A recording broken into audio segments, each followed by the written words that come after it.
Alright, hi, welcome to my channel again, and it's Ewol. And if it's your first time, please don't forget to subscribe. Yeah. Okay, so the last time I spoke about girls not letting themselves get pregnant.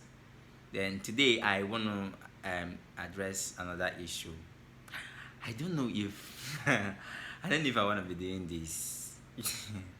I have been running away from something intellectual and something kind of this, but I don't know. It keeps falling back on me. It keeps happening to me. So I really want to say this today. There is something called nurturing your nature. Nurturing your nature.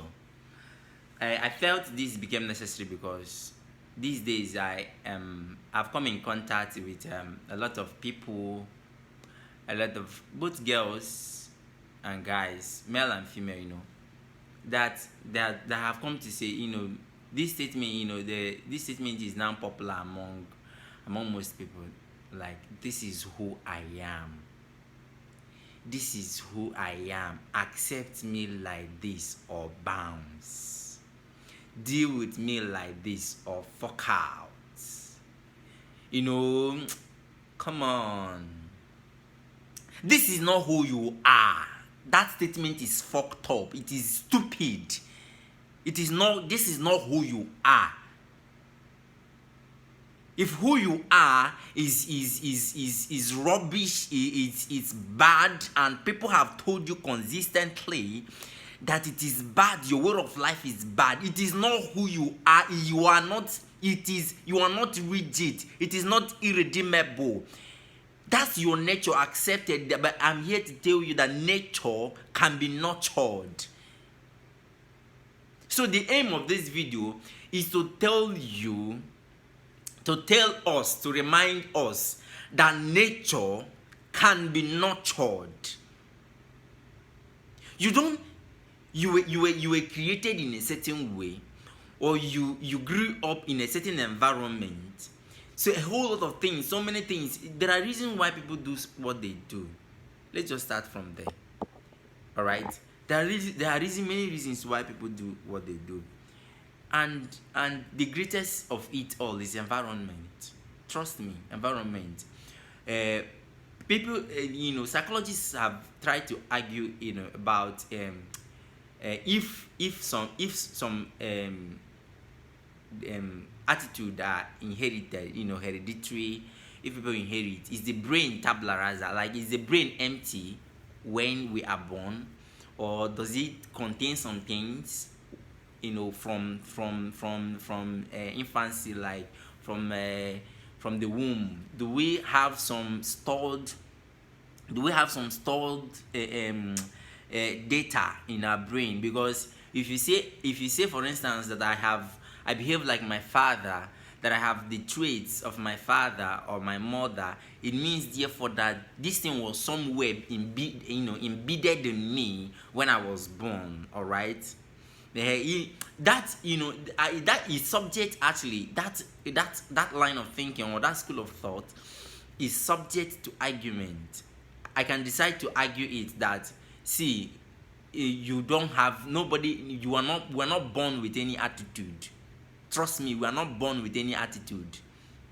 Whatever, all these things, however we behave is acquired, and we acquire these things from our environment when we are born. We are born, and then most of the time into a family of, there's the father and there is the mother. And let me tell you something. Are you aware? Have you heard before that scientists have come to agree that children hear from the stomach? The fetus, the child in the belly hears. Like, the child in the belly can hear you. Yes, that's what I've said. I do not know, but maybe scientists will have to prove to us how it happens. But let us work with that. Now, I'm just trying to tell you when our formation and the acquirement of our attitude and way of life when it starts. All right. So like they say, precept by precept a concept is formed. So these things starts dropping, the things around our environment starts to drop precept by precept right from when we were in the stomach. And these are things that we begin to, that starts to, to form us and to inform our attitude, our way of life, and our perspective of life. All right.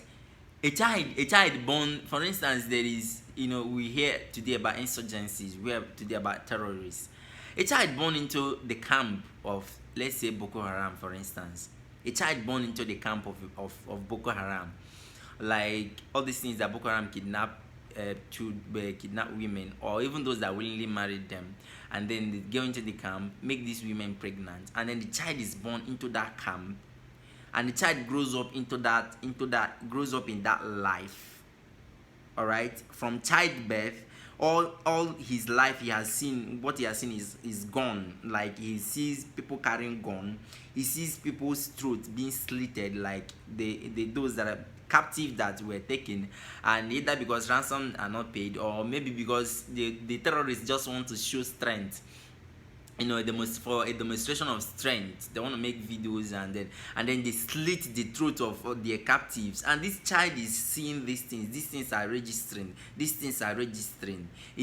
Over time, it becomes part of him. It becomes the normal way of life to him. That is how it is. It is a norm for him. Like killing people that do not believe in his own side of view, in his view of life. You can go and kidnap them and kill them. It becomes the right thing. All right.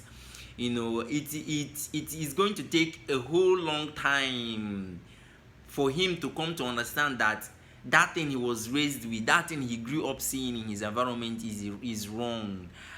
Even though that has become his nature, he will have to unlearn what he learned growing up, and then nurture his nature and take up a new nature.